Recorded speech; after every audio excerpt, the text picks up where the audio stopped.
Hello students, today we will start with the chapter Understanding Elementary Shapes. In your surroundings there are many objects which has some definite shapes. So in this chapter we will study about these shapes. In our surroundings we will see corners, edges, planes, open curves, closed curves. Open curves are the curves which are open, means their starting point and end point are not same. Closed curves are the curves which are closed, means their starting point and end point is same.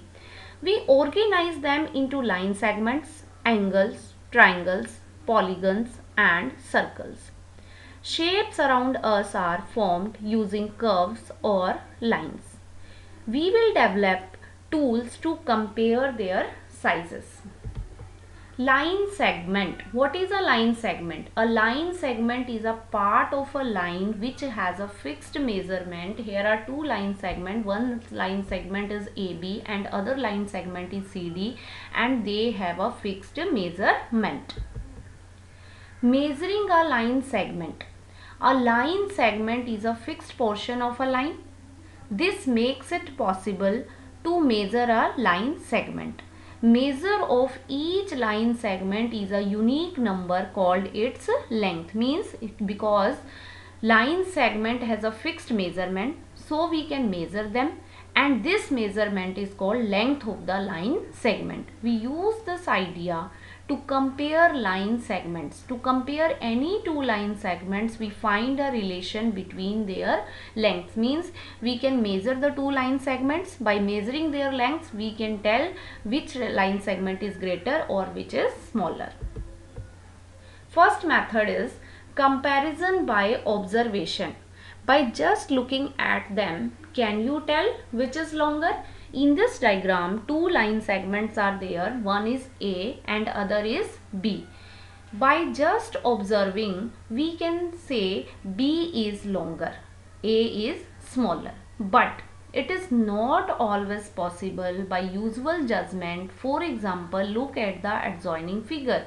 In this figure, two line segments are there. One is P and Q. By just observing, we cannot say which is longer.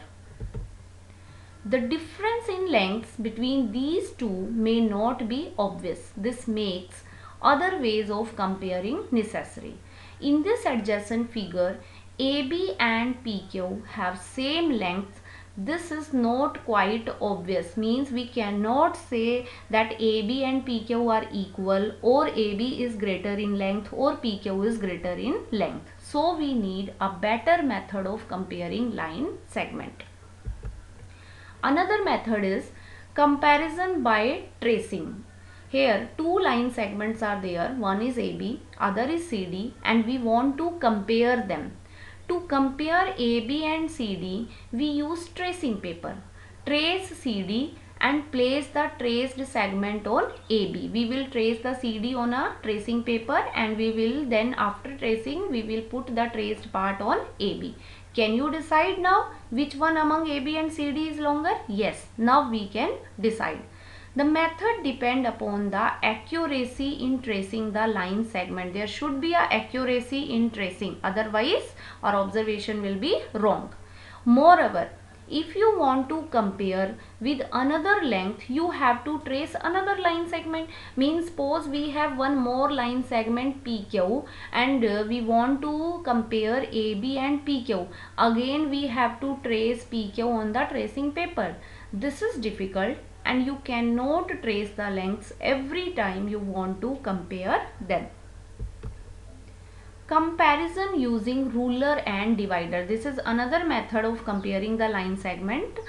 Note how the ruler is marked along one of its edges. It is divided into 15 parts. Each of these 15 parts is of length 1 centimeter. In your geometry box, the scale is divided into 15 parts, and each 15 part is equal to 1 centimeter. Each centimeter is divided into 10 sub parts. You look at this diagram here, from 0 to 1, if we see, this portion is divided into 10 sub parts. 1, 2, 3, 4, 5, 6, 7, 8, 9 and 10. It is divided into 10 sub parts.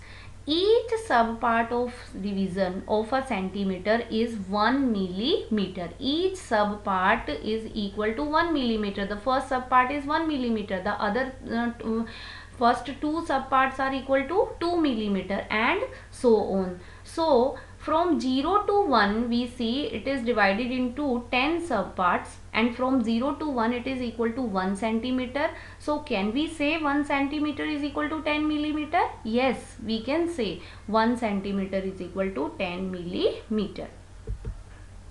Since 1 centimeter is equal to 10 millimeter, we will write 2 centimeter and 3 millimeter as 2.3 centimeter.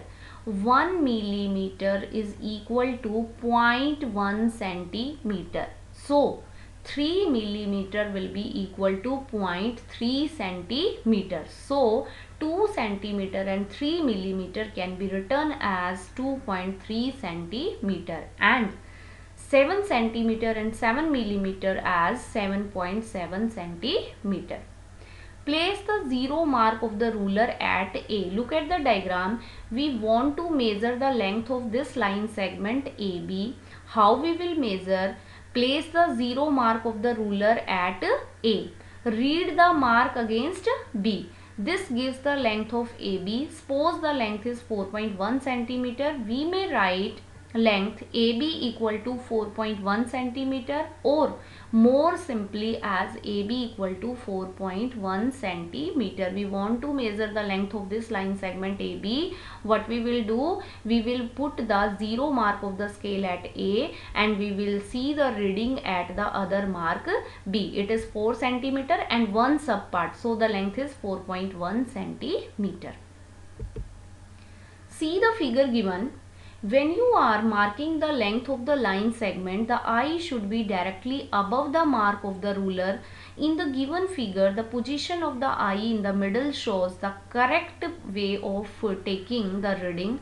The position of the eye on the left and right lead to wrong observations. These errors are called positioning errors or parallax errors. If we want to measure the length of this line segment or object AB, our eye should be exactly above the reading, not on the right side or on the left side. Otherwise our observation will be wrong. Using divider for measurement, we have another method for measuring a line segment. In your geometry box there is divider. We can use divider also for measuring a line segment.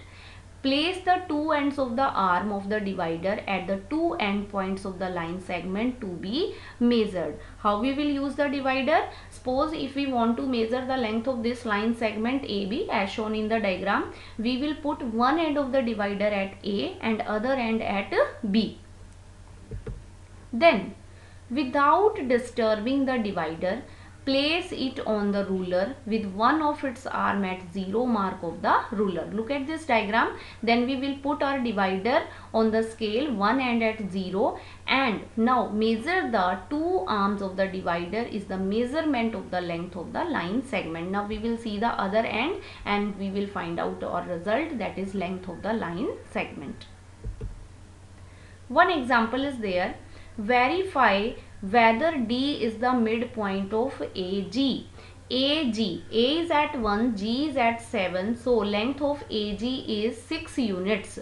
We have to verify that D is the midpoint of AG or not. First of all, you must know about the midpoint. Midpoint of a line segment is the point which divide the line segment into two equal parts. If we see the length AD, A to D, it is equal to 3 units, and from D to G it is equal to 3 units. So we can say AD is equal to DG. So we can say D is the midpoint of AG. Angles. Consider a notebook and look at the angles made by the adjacent side. When two edges meet at a point, they always form an angle. Here is one example of your notebook. The pages of your notebook has two edges, and the two edges are meeting at a point O. OB and OA are the two edges. The adjacent side OB and OA of the notebook form an angle AOB. This angle is a right angle, means angle equal to 90 degree. Types of angles. An angle smaller than a right angle is called an acute angle. That is, acute angle is less than 90 degree, means we can say acute angle are the angles which are less than 90 degree. An angle larger than right angle but smaller than straight angle is called an obtuse angle, means we can say obtuse angles are greater than 90 degree but less than 180 degree. An angle larger than a straight angle but smaller than a complete angle. Complete angle means angle equal to 360 degree is called reflex angle, means we can say reflex angle are the angles which are greater than 180 degree but less than 360 degree. Straight angle is equal to 180 degree, right angle is equal to 90 degree, complete angle is equal to 360 degree. So these are the types of the angles. The following figures are the examples of different types of angles. Here some examples are shown for the types of the angles. In the first figure you can see the faces of a chair are shown. The faces of a chair are forming an angle, and this angle is greater than 90 degree but less than 180 degree. So this angle is called obtuse angle. In the second figure, one box is shown. Between the lid and the face of the box, the angle is formed, and this angle is less than 90 degrees, so it is acute angle. Reflex angle. The angle in this diagram, one clock is shown. The angle between the hands of the clock in the clockwise direction is greater than 180 but less than 360, so it is called reflex angle.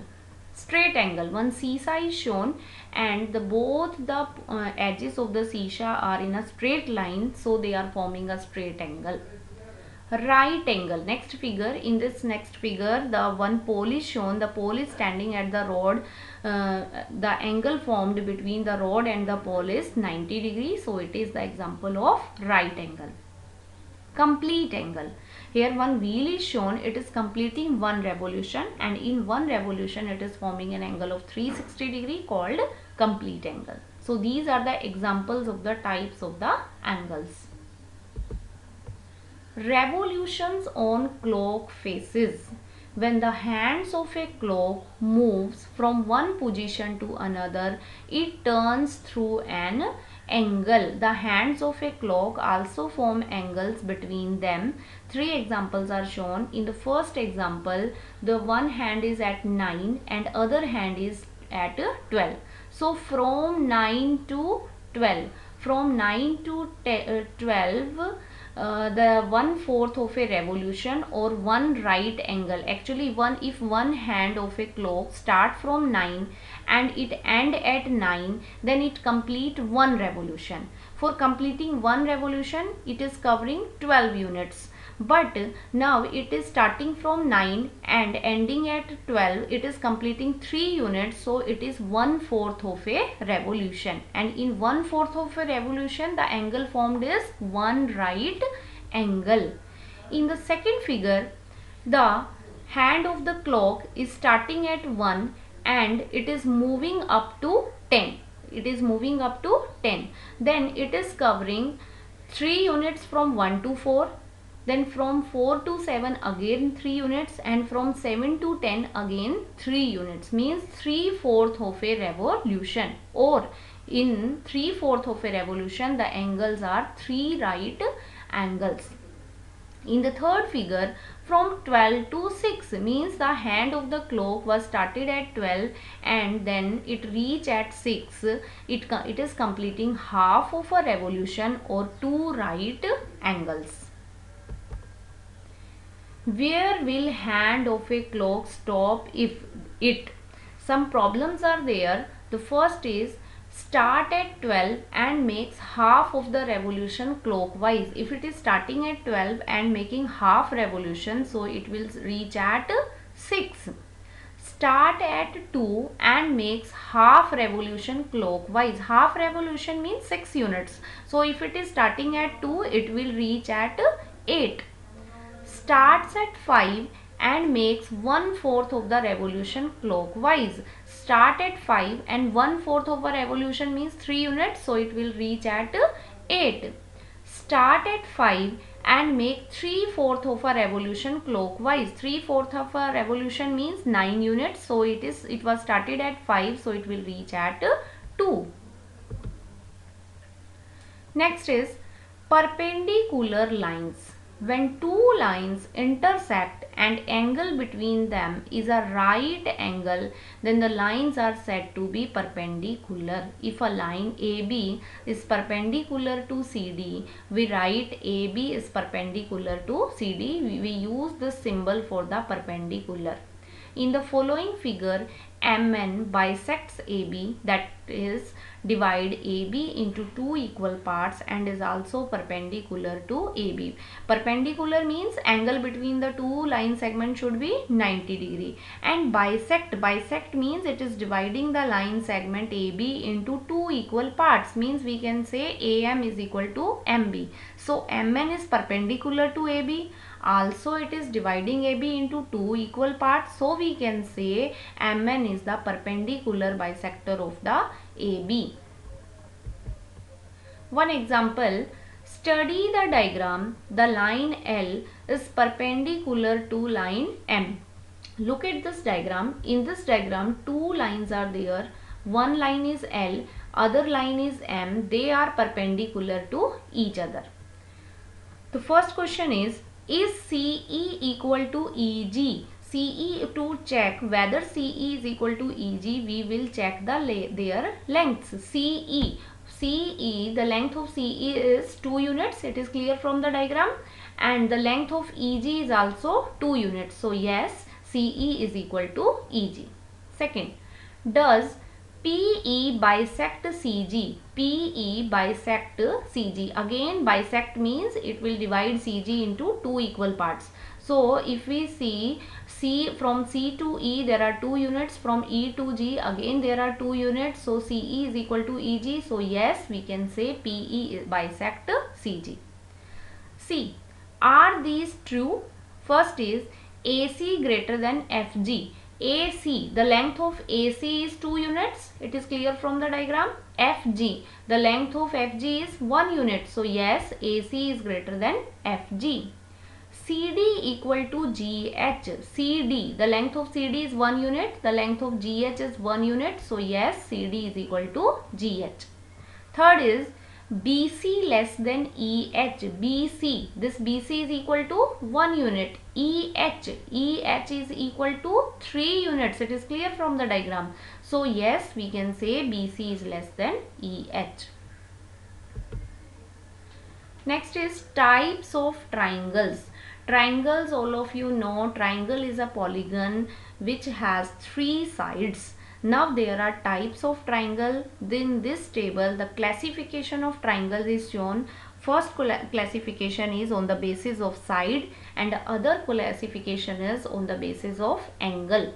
By the side, the triangles are of 3 types: equilateral triangle, isosceles triangle, scalene triangle. Equilateral triangle is the triangle which has 3 equal sides. Means if all the 3 sides of the triangle are equal, then it is called equilateral triangle. Second is isosceles triangle. Has 2 equal sides. Means a triangle in which 2 sides are equal is called isosceles triangle. Third is scalene triangle. A triangle in which all the 3 sides are different, that is called scalene triangle. Has no equal sides. So this is the classification on the basis of sides. Next is on the basis of angle. There are again 3 types of triangles: acute triangle, right triangle, obtuse triangle. Acute triangle. Acute triangle has 3 angles less than 90 degree. Means a triangle in which all the 3 angles are less than 90 degree, means they are acute angles. So this is called acute angle triangle. right angled. A triangle in which one angle is right angle means one angle is equal to 90 degree. That is called right triangle. Third is obtuse triangle. A triangle in which one angle is obtuse means one angle is greater than 90 degree. That is called obtuse angled triangle. So these are the types of the triangles on the basis of sides and angles. Match the following. One problem is there on the basis of types of triangle. Three sides of equal length. Three sides of equal length means which triangle? Equilateral triangle. So three sides of equal length means equilateral triangle. Two sides of equal length. Two sides of equal length means isosceles triangle. All sides are of different length means scalene triangle. Three acute angles means acute angled triangle. One right angle triangle. One obtuse angled triangle. One right angle with two sides of equal length. It is also right angle and two sides are equal means it is also isosceles. So we will say it is isosceles right angled triangle. Next type of polygon is quadrilateral. Quad. The word quad, it means four. A polygon having four sides. A polygon having four sides is called quadrilaterals. Types of quadrilaterals. We have five types of quadrilateral. First one is rectangle. In rectangle, all right angles. Properties are here. All right angles. Opposite sides are equal and diagonals are equal. All angles in a rectangle are equal to 90 degree. Its opposite sides are equal and its diagonals. Diagonal means a line segment which join the opposite vertices of the quadrilateral. And in rectangle the diagonals are equal. Next is square. In square, all right angle. Again all angles are equal to 90 degree. All sides are equal. In a square, all sides are equal. Diagonals are also equal in square. Parallelogram. Opposite sides are parallel and equal. In a parallelogram, the opposite sides are parallel to each other. Parallel means their opposite sides never meet each other, or we can say their opposite sides have equal length between them. They are parallel as well as equal. Opposite angles are equal. Opposite angles in parallelogram are equal. Diagonals bisect each other. Bisect each other means they are dividing each other into two equal parts. These two parts are equal to each other. Next is rhombus. Rhombus is also a type of parallelogram. Opposite sides are parallel and its all sides are equal. Like square, it has all four sides equal. Diagonals bisect each other at right angle. Its diagonals bisect each other, and when they bisect they form an angle of 90 degree with each other. Trapezium. At least one pair of opposite sides are parallel. A trapezium is a type of quadrilateral in which at least one pair of opposite side is parallel. So these are the five types of quadrilateral: rectangle, square, parallelogram, rhombus and trapezium. Polygon. A simple closed curve made up of line segment. Polygon is a simple closed curve. Simple means no intersection of line segment should be there. Closed, it is closed. Curve made up of line segment. It is made up of only line segment. That is called a polygon. Now in this table some polygons are shown. First is triangle, a polygon having three sides. Second one is a quadrilateral, a polygon having four sides. Third one is a pentagon, a quadrilateral having five sides. Next is hexagon, quadrilateral polygon having six sides. Next is heptagon, a polygon having seven sides. Next is octagon, a polygon having eight sides. Next is nonagon, a polygon having nine sides. And next is decagon, a polygon having 10 sides. Next is dodecagon, a polygon having 12 sides. So these are the polygons. Example. Examine whether the following are polygons or not. In the first figure, if we see, it is made up of line segments but it is not closed. Its starting point and end point is not same, so it is not a polygon.